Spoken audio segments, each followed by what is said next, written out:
В Якутске состоялась презентация двух книг, изданных отделением Русского географического общества. Мероприятие было приурочено к столетию ЯССР. Автором книги «Герой русско-японской войны» священник Алексей Оконешников является кандидатом исторических наук Мария Старостина. В ее книге раскрывается жизненный путь героя-священника русско-японской войны, сына якутского народа Алексия.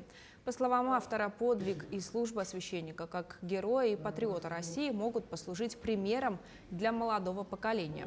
Вторая книга под названием «За веру царя и отечества. Участие якутян в Первой мировой войне» была написана под руководством Александра Куприянова. В этой книге автор предпринял попытку раскрыть перед читателями истинные причины возникновения Первой мировой войны, а также наиболее полно представить сведения об участии якутян в этой войне.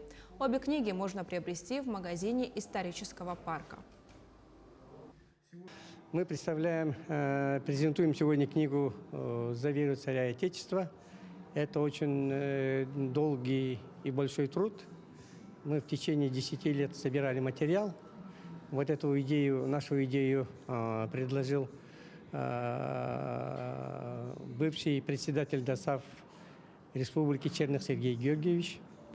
И мы, когда эту работу начали, мы поняли, что работа очень такая широкая и глубокая.